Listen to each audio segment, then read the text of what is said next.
Bismillahirrahmanirrahim. Assalamualaikum warahmatullahi wabarakatuh. Apa kabar semuanya? Semoga kita semua dalam keadaan sehat walafiat.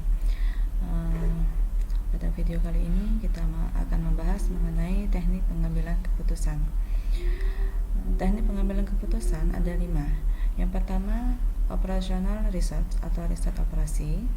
Yang kedua, linear programming. Yang ketiga, gaming war game. Yang keempat, probability.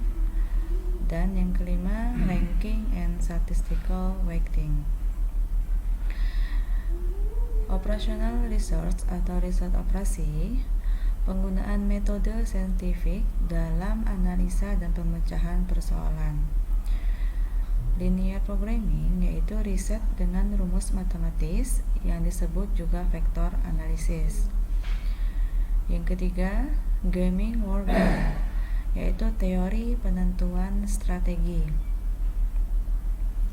Yang keempat, probability, yaitu teori kemungkinan yang diterapkan pada kalkulasi rasional atas hal-hal tidak normal dalam mengenai sebuah keputusan yang dipertimbangkan dan diperhitungkan. Yang kelima, ranking and statistical weighting, yaitu dengan cara yang pertama menempatkan berbagai faktor yang akan mempengaruhi suatu keputusan akhir. Cara yang kedua yaitu menimbang suatu faktor-faktor yang bisa dibandingkan dan yang tercakup di dalam setiap alternatif. Selanjutnya, metode pengambilan keputusan. Ada 3. Yang pertama, kewenangan tanpa diskusi. Yang kedua, pendapat ahli. Dan yang ketiga, kewenangan setelah diskusi. Kita bahas yang pertama mengenai kewenangan tanpa diskusi atau authority rule without discussion. Metode pengambilan keputusan ini seringkali digunakan oleh para pemimpin otokratik atau dalam kepemimpinan militer. Metode ini memiliki beberapa keuntungan, yaitu cepat, dalam arti ketika organisasi tidak mempunyai waktu yang cukup untuk memutuskan apa yang harus dilakukan. Selain itu, metode ini cukup sempurna dapat diterima kalau pengambilan keputusan yang dilaksanakan berkaitan dengan persoalan-persoalan rutin yang tidak mempersyaratkan diskusi untuk mendapatkan persetujuan para anggotanya.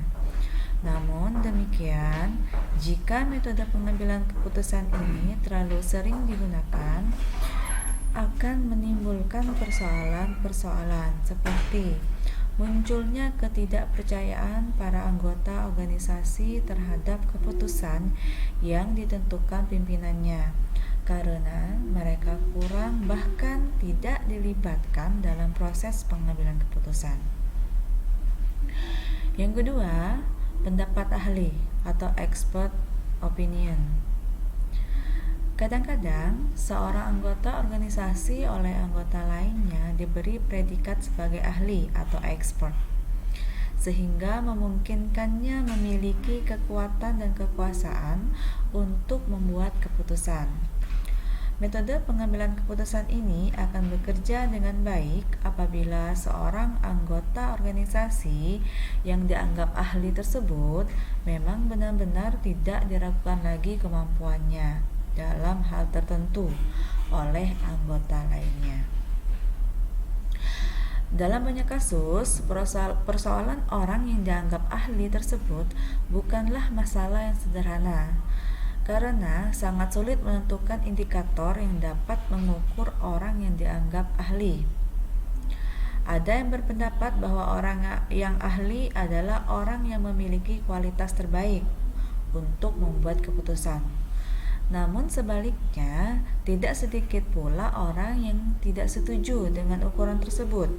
Karenanya, menentukan apakah seseorang dalam kelompok benar-benar ahli itu adalah persoalan yang rumit. Yang ketiga, kewenangan setelah diskusi atau authority rule after discussion.